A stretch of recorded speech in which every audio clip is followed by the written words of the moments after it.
bless America, land that I love. Stand beside her and guide her through the night with a light from above.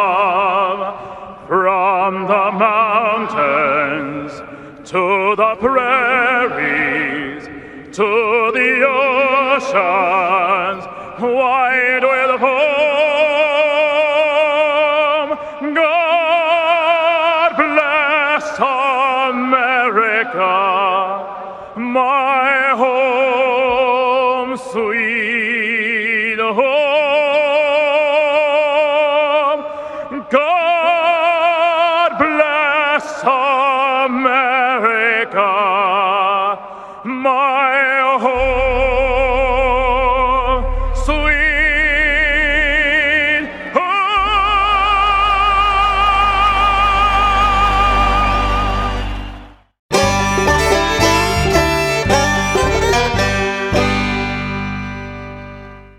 North Alabama is full of adventure. If you love food, we've got it. If you love festivals, we've got them. If you love the outdoors, we've got plenty of places to explore. Whatever you love, we're sure to have something for you. For all things North Alabama, check out northalabama.org. It's bow time. Sometimes the holiday season is your busy season. You gotta get a tree, decorate the tree, stop your 8-year-old from climbing the tree, buy presents, wrap presents, return presents, hog tie some garland, hunt down those decorative pine cones, and take in the warm glow of red and green traffic lights. Mostly red. Why not drop a big bow box on it? Because with a sleigh full of boneless or bone-in chicken, biscuits, fixins, and tea, if it's Christmas time, it's bow time. With a house surrounded by pine trees planted in 1961, April and I knew it was time to do something about it. So we called James Paul. With over 25 years in the business, James Paul Tree Service offers their knowledge and experience, along with honesty and dependability, which gives you peace of mind when it comes to tree removal, tree cleanup, and clearing. Give James Paul a call at 256-777-0711. Before they fall, give James Paul a call. Boutique Air in Muscle Shoals, Alabama offers direct flights to Atlanta and Pensacola. Boutique Air service runs twice daily, 7 days a week with fares starting at $59. Follow Boutique Air Muscle Shoals on Facebook at Boutique Air MSL and book your flight through boutiqueair.com. Boutique Air, where you can fly private for the cost of commercial. Hey everybody, this is Daryl Worley, and you're listening to The Mark White Show. Hey, step up and make a difference like he does. Hey y'all, this is Jeff Foxworthy, and you can make a huge difference in somebody's life. You just may not have figured out how yet, and that's why you're listening to The Mark White Show. Hi, this is Maggie Peterson. I played Charlene Darling on The Andy Griffith Show, and you are listening to The Mark White Show. Hi folks, this is Ricky Skaggs, and you're listening to The Mark White Show. Hello, I'm Gene Stallings, and this is The Mark White Show. Get off the sideline and get involved and make a difference in your community. You are listening to The Mark White Show. My daddy is your host, Mark White. welcome to another edition of The Mark White Show. I'm glad that you can be with us today as we have a gentleman coming to us from Butler County, Alabama, Mr. Ken Kilpatrick, with Hope Afield at Blessings Farm. Welcome to the Mark White Show, Ken Kilpatrick. Good to be here. Finally. It's taken weeks or months, actually, get up here. Well, of course, we were trying to arrange the fact that you have a relative, a daughter, in the Shoals area. Right. So you could come over to Athens, and here you are in the White House. Is this the first time you've ever done an interview in the White House? The first time. Welcome. I hope the food was to your liking. Right.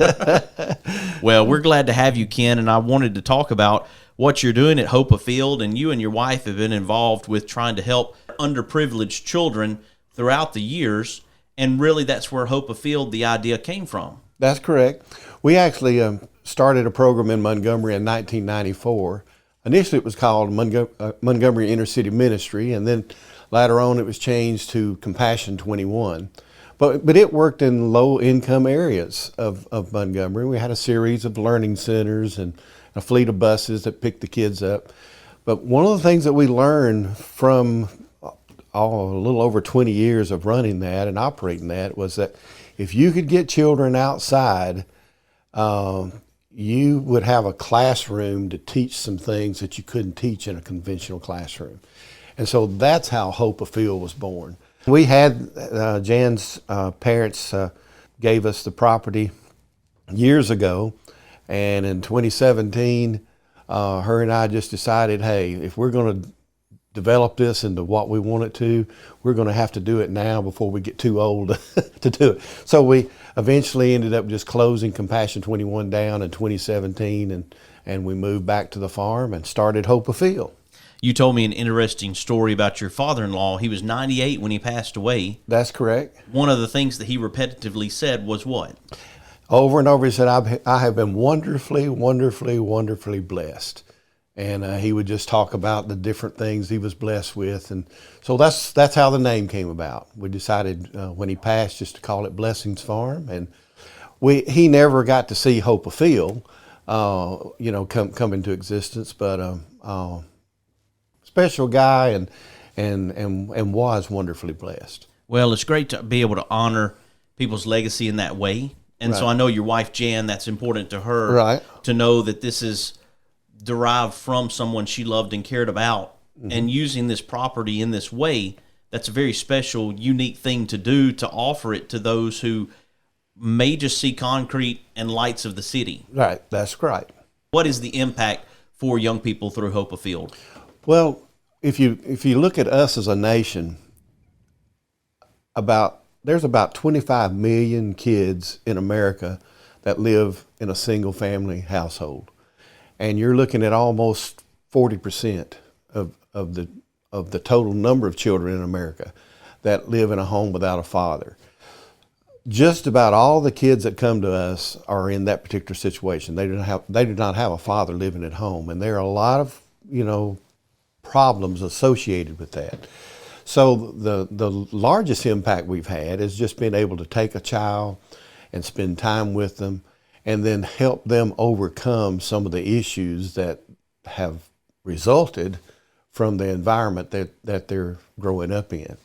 And it comes in several different areas. I also I drive a school bus for Butler County, and Butler County, 25% of the people live below the poverty level, and a lot of that poverty is around where our farm is located, and the bus route I have is around our farm.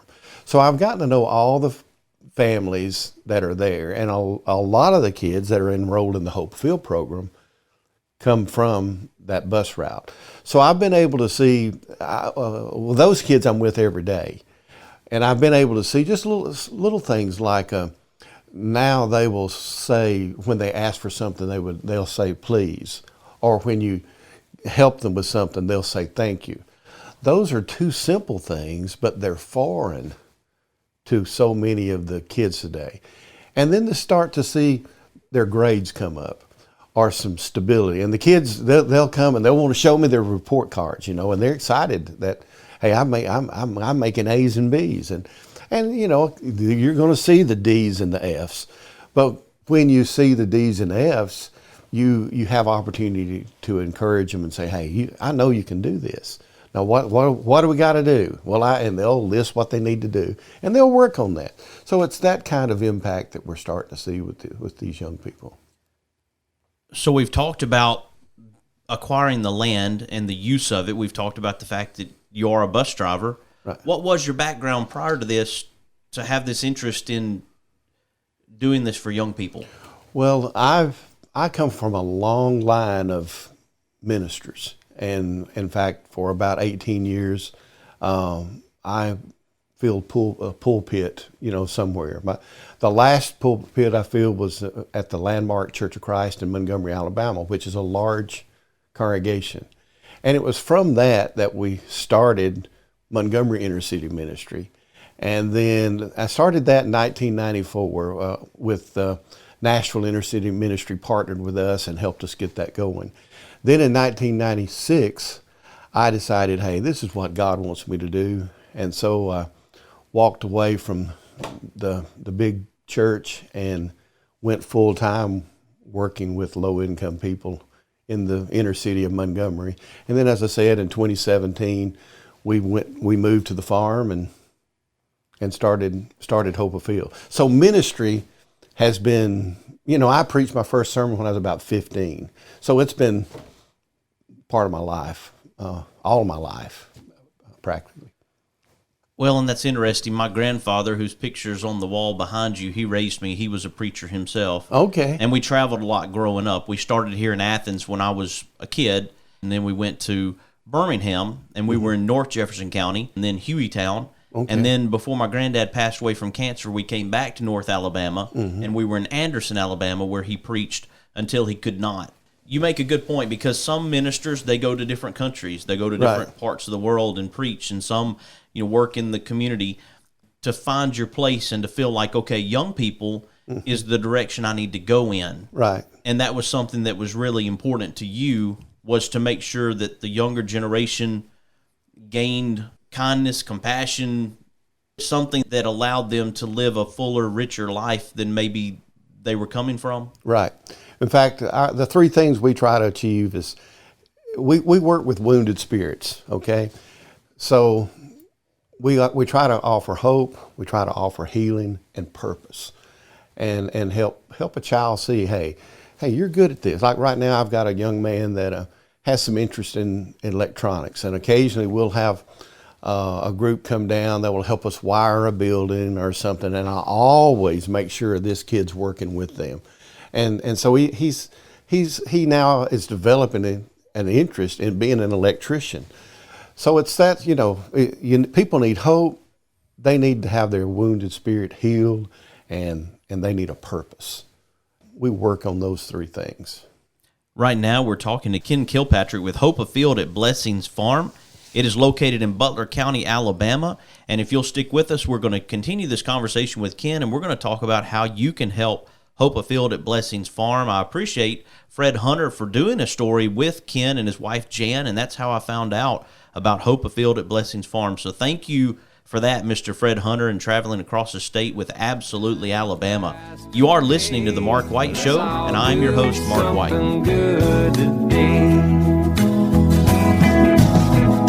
A little wink, a pat on the back, a big old hug, a little laugh. We can make a difference. All we have to do is try. Every day's a chance to change somebody else's life. Let's all do something good today. It's bow time. Sometimes the holiday season is your busy season.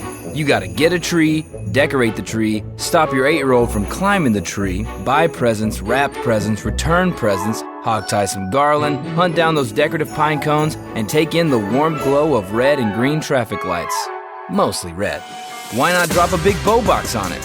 Because with a sleigh full of boneless or bone-in chicken, biscuits, fixins, and tea, if it's Christmas time, it's bow time. North Alabama is full of adventure. If you love food, we've got it. If you love festivals, we've got them. If you love the outdoors, we've got plenty of places to explore. Whatever you love, we're sure to have something for you. For all things North Alabama, check out northalabama.org. Experience the difference at Athens Bible School. The vision and purpose is to provide each student a quality education in a Christ-centered environment to develop the whole person spiritually, mentally, physically, and socially in safe and supportive surroundings. The solid biblical foundation permeates learning and culture in the classrooms and every extracurricular activity. With over 25 years in the business, James Paul Tree Service offers their knowledge and experience, along with honesty and dependability, which gives you peace of mind when it comes to tree removal, tree cleanup, and clearing. Give James Paul a call at 256-777-0711. Before they fall, give James Paul a call.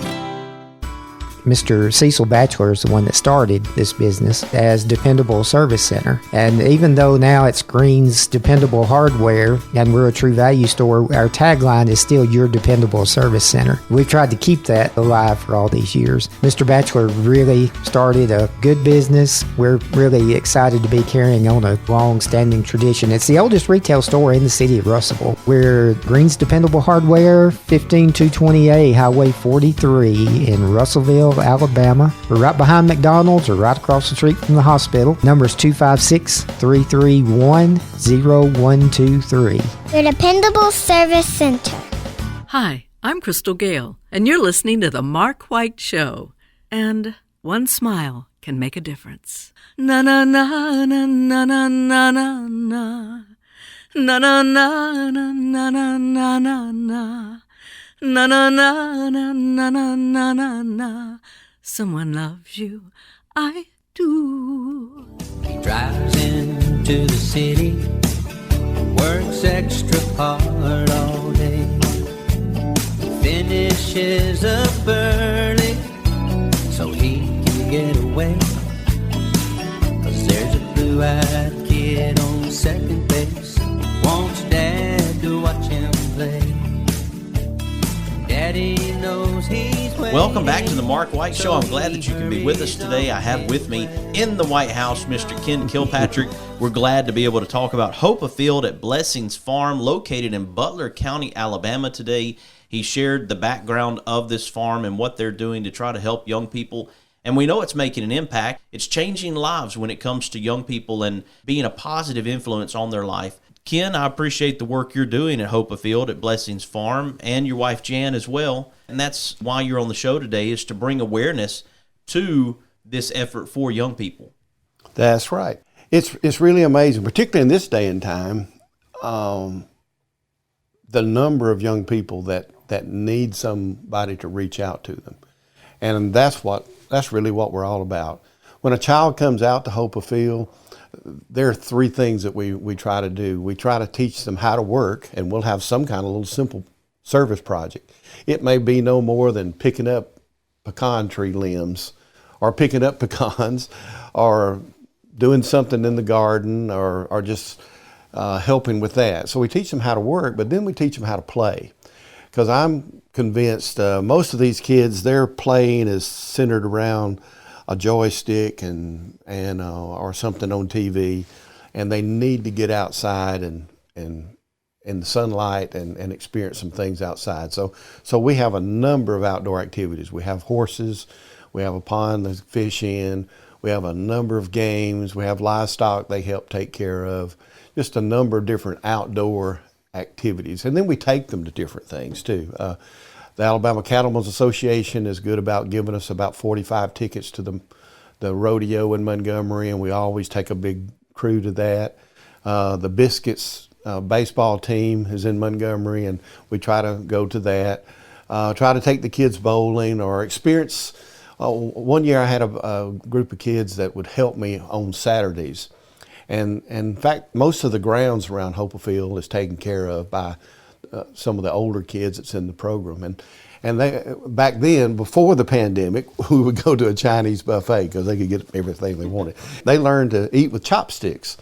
And I said, I'll tell you what, you guys learn to eat with chopsticks, I'm going to take you to a real Japanese steakhouse, and you can show. So they did, and we took them first to the Montgomery Zoo, and then we had lunch at a Japanese steakhouse called Kabuki's.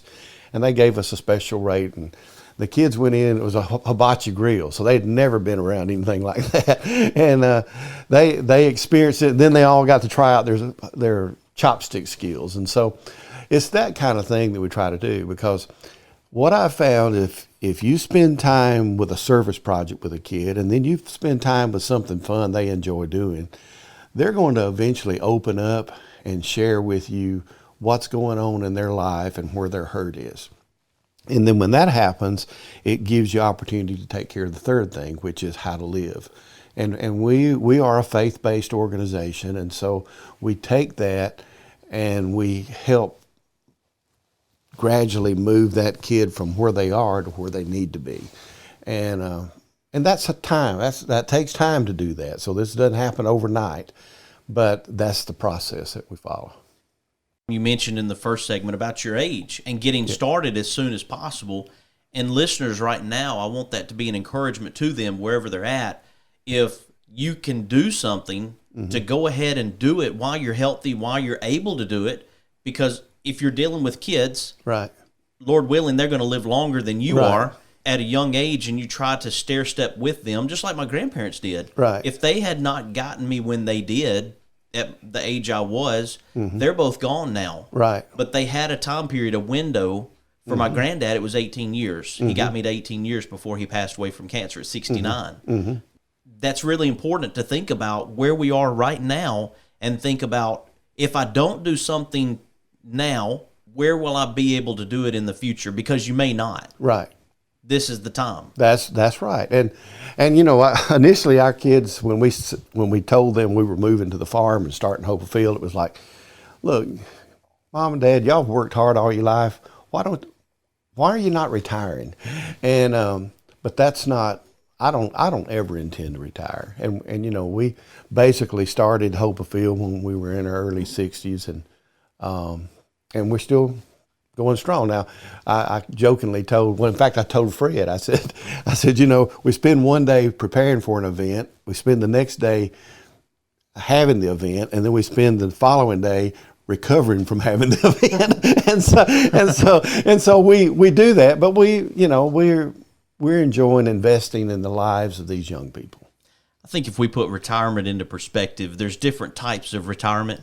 Yes, you are retired from the pulpit, as you mentioned. Right. But this is another type of work. And it's a work that you're very fulfilled with. Right. And that's really important. People say, well, I'm retired now. Well, that doesn't mean you don't do anything. Right. That's you can right. find other things to do. And I do find that a lot of people who are retired go into organizations, foundations, they volunteer, they use their time in that way because they have that time. They have that time available, where people who are in the workforce don't have that type of schedule, that flexibility. That's right. In fact, a large part of our volunteer base right now is made up of people who are retired. And for the simple fact, part of our program is an after-school program. And people your age have jobs that they don't get off to work till 5 or 5:30. So it is a retired base volunteer program that we have now. Now, I have some of the younger people can come out on Saturday, or if we do something on Sunday. But by and large, our key volunteers are retirement age that are just trying to invest in the lives of young people. So you have a pretty good team. We're building a team. Okay. That's one of those areas where we constantly are looking, and it's a steady thing of trying to get volunteers, because really the volunteer resources are the only thing that limits how far we can go. Because I found, if you get the volunteers, the funding's going to come, and so the challenge is the volunteers that fit in the time frame that we're working with these kids. And how many kids are there involved right now today with Hope Afield at Blessings Farm? We have about 30 that are consistent. I think there's maybe 50 to 60 on roll, but those are kind of in and out.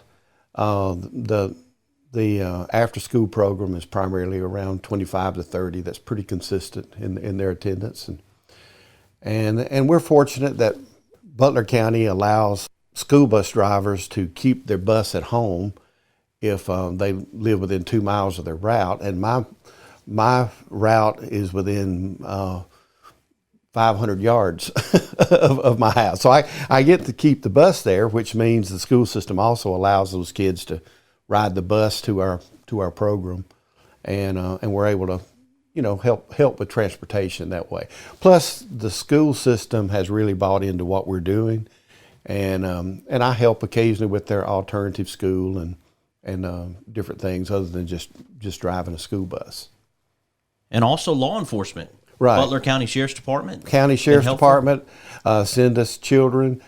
One of our former board members is now one of the judges there in Greenville, and she is aware of our limitations, because every organization has things they can do real well and things they can't do real well. And there are some kids that are kind of beyond where we're capable of helping. But the judge knows that, and so she's real well about screening the kids that the judicial system sends us. But the educational system, judicial system, law enforcement, and then occasionally we'll just have somebody pull up in the driveway, and it's a grandparent usually, and they've heard something about Hope Afield, and they've got their grandchild that's living at home, and they're struggling with with raising that child, and so they just come by and say, hey, we need help. And so it gives us a chance to look at the situation and see if it's something that we can help with and enroll the child in the program. So that's where it's a referral system. We don't just open it up to everybody. All the children are referred to us. My background is a police officer. That's where I came from, was in law enforcement. And I would be very connected to you if I was in Butler County and a law enforcement officer, because I would be thinking about, is this young person the right fit for your program? And I'm glad that the judicial system works with you on that. And there are programs across the state, but this one's unique in that you're sending kids to a farm and they're getting to experience that farm life, to interact with animals. And as you mentioned on your website, that there's something that happens with a young person when they're able to be in this type of environment. What is that? Well, for one thing, just being outside is something that in and of itself, because you get to be close to God's creation when you're outside. So there's that natural attraction.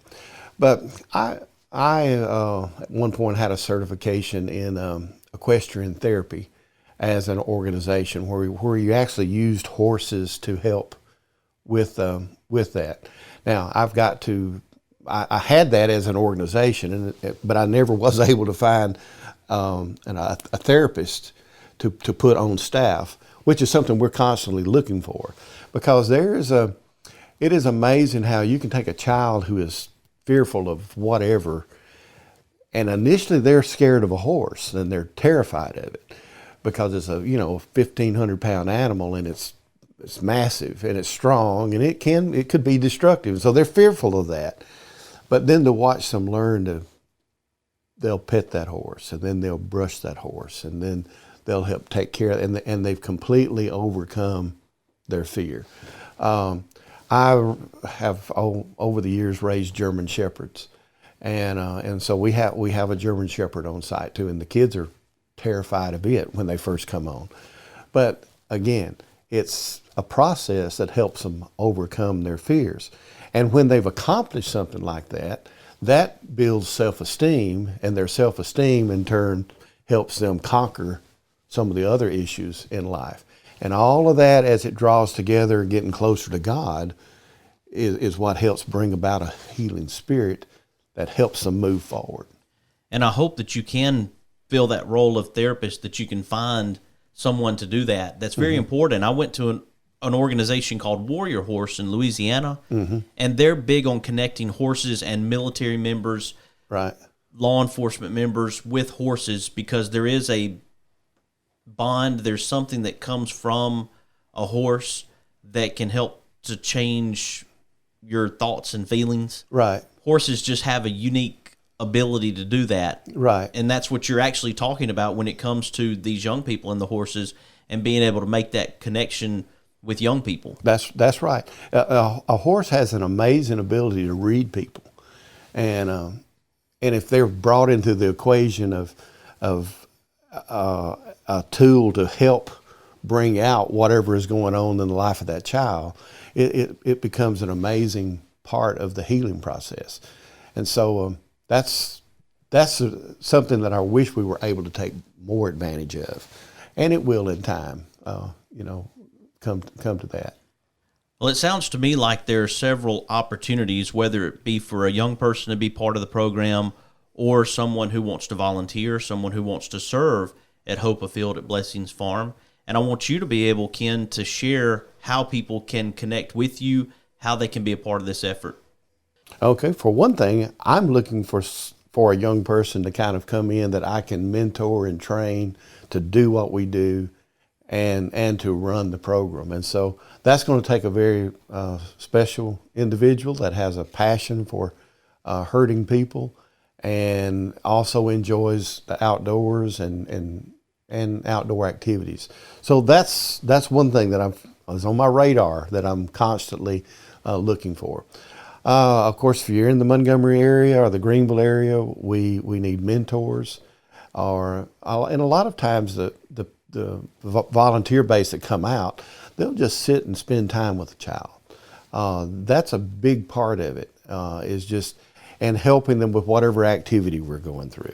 So that is a possibility. I always need someone to help work with the horses and to take that to a different level. And as I mentioned, we are looking with someone that has a certification in equestrian therapy. Probably through EGALA is the most popular one that does the certification, and that's a need there. Then there's just special things like this is Christmas time, and we try to make sure that every one of the families we're working with, the kid gets something, during the holiday seasons. We also provide a hot meal every time the kids come out, and so people that can cook or help with that, that's a part of what we do. We've just completed raising money for a resource center, and that's going to consist of a commercial kitchen. It will also have a classroom in it, so that there's sometimes the weather just is not where you can do things outside. We have a very nice pavilion, and the fellow who built the pavilion is also the one designing this resource center. So it'll have a commercial kitchen, it'll have a classroom, it'll have a pantry area. Food security is a major issue in our part of Alabama. And so we're connected with the Montgomery Area Food Bank, and we have been for years through Compassion 21 and now Hope Afield. And so we want to become a distribution center for Butler and Lowndes County. So all of those take volunteers. And then, of course, funding is a constant issue. We do not receive a lot of grant money, though recently we received a large grant from the Daniels Foundation to help us build this resource center. Most of our funding comes from individuals, from churches or small businesses, and a lot of that, of course, comes from those churches and individuals in Butler County. So those are just kind of a broad range of different things that we look for. Are you a grant writer yourself? No. Do you have someone to do that? No. A lot of the grant writers, they want their money up front. And as a nonprofit, that's particularly a new nonprofit, that's a hard thing to do. But if we can find a good grant writer that is willing to wait and get paid after the grant comes through, then that's a possibility too. And we want to make sure that people know how to connect, and they can go to hopeafield.com. That's HOPE, the letter A, FIELD.com. And then on Facebook, they can go to Hope Afield. That's two words, Hope, and then Afield, AFIELD, and follow there as well. But if they go to that website, they'll be able to contact you. They'll be able to connect and find out more about the organization. But I think we've given people a good feel for what you're doing there at Hope Afield. Right. In fact, Facebook, we update every week. And so you can kind of follow along what we're doing through that. And then, of course, there is the website. It's kind of a general overview. It's connected with PayPal. A lot of people donate online. We are also connected through the bank to where people can do bank drafts and that kind of thing. So we're involved in a number of different areas to involve people. And if they're just looking for a way to get involved, you tell them to call me. And I'll be glad to talk with them. Absolutely. The importance of life skills training cannot be understated in this conversation. Right. That you're taking young people who otherwise don't have these opportunities and helping them to grow, to help society, to be part of a positive part of our community, to make an impact through their lives. Right. That's right. In fact, the example of that is 3 weeks ago, I had some old sideboards that we had for the hayride that need to be replaced, and they're bolted together. So it gave me an opportunity to say, hey, this is a ratchet wrench, this is a socket, this is a box end, this is a pair of pliers, and how do you, because these kids don't know. We show them how to change the oil, check the air in a tire, things that they're not going to ordinarily get. Here a few weeks ago, I showed the guys how to tie a tie. And so life skills. So life skills is a big part of what we do when we have the kids out.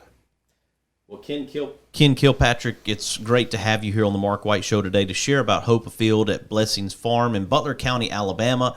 We appreciate you joining us and talking about what you're doing, and I do want to encourage those who are listening right now who may be in that area to step up and volunteer and be a part of this, and also want to encourage the young people, if any young person happens to get hold of this interview, to encourage them as they grow as a person. It's so important that we help our young people and not neglect them. I know it's easy for us to get caught up in what we're wanting to do with our own lives and then neglect those who need us the most. There's such a powerful impact we can have on a young person who needs figures like a father figure or a mother figure, a caretaker, someone who shows that they love them and they care about them and want them to be their best person. That's right. Well, thank you for joining me, Ken. Thank you for having us on the show. Folks, again, I want you to go to hopeafield.com. You can also follow on Facebook at Hope Afield. We appreciate each and every one of you for joining us today as we talk about Hope Afield at Blessings Farm with Ken Kilpatrick. We appreciate him and his wife, Jan, and their work there in Butler County, Alabama. Here on the Mark White Show, we're recognizing difference makers and sharing their stories to encourage and inspire, and I hope you're encouraged and inspired by the Mark White Show today. If you are, I want you to share the show with your family, your friends, your neighbors, and let them know about the Mark White Show and what we're doing to make a difference in our communities. I want you to follow the Mark White Show on Facebook, Instagram, Twitter, and LinkedIn, and also subscribe to the Mark White Show podcast via Apple iTunes, Spotify, Stitcher, Audio Boom, SoundCloud, Blueberry, YouTube, and TuneIn Radio. You have been listening to another edition of the Mark White Show, and this is Mark White, encouraging you to find your purpose by making a difference in someone's life today. Who live and love in my hometown.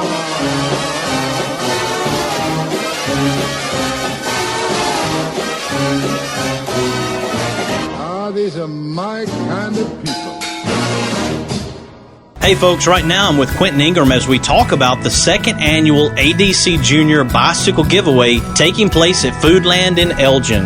Hey, this is Quentin Ingram. Just wanted to let y'all know that we are receiving donations, bicycles that you want to bring out. I will be there 7 to 5 almost every day. You can reach the store at 256-247-1958. Or you can reach me on my cell phone, which is 256-275-6275. We hope you'll support the second annual ADC Junior Bicycle Giveaway in honor of Antonio Dion Clark Jr. Located in Tuscumbia, Alabama, the Alabama Music Hall of Fame honors Alabama's music achievers. You can even go into the recording studio and try out your talents as a singer. That's the Alabama Music Hall of Fame located at 617 Highway 72 West in Tuscumbia, Alabama. Open Tuesday through Saturday, 9 a.m. to 5 p.m. Give them a call at 256-381-4417. Check them out on the web at alamhof.org. Boutique Air in Muscle Shoals, Alabama offers direct flights to Atlanta and Pensacola. Boutique Air service runs twice daily, 7 days a week with fares starting at $59. Follow Boutique Air Muscle Shoals on Facebook at Boutique Air MSL and book your flight through boutiqueair.com. Boutique Air, where you can fly private for the cost of commercial. Is it time for a haircut? Give my friend Philip Butler at Southwind Barbershop a call, located in Rogersville, Alabama. You can call him at 256-247-5658. Make an appointment or just walk in. That's Southwind Barbershop in Rogersville, Alabama. Now that was a great Christmas morning. Oh, it looks like you have one more gift under the tree, son. An ultimate roofing system installed by a GAF Master Elite Contractor and a GAF Golden Pledge warranty? Keep looking. Whoa, a 25-year Thompson Roofing Workmanship warranty backed by GAF? Thanks, Dad. Don't thank me. Santa? No, Santa is not really licensed and insured. You can thank Thompson Roofing and Construction. They've been serving North Alabama and South Tennessee communities for years. Wow. I just went to 256roofing.com and set up an appointment for a free inspection and quote. Contact Thompson Roofing and Construction today at 256roofing.com, 256-952-3309. Now, Did you check your stocking? Seamless gutters. Thanks, Thompson Roofing and Construction. Oh, won't you hear me, people, when I say, well, let's all do something good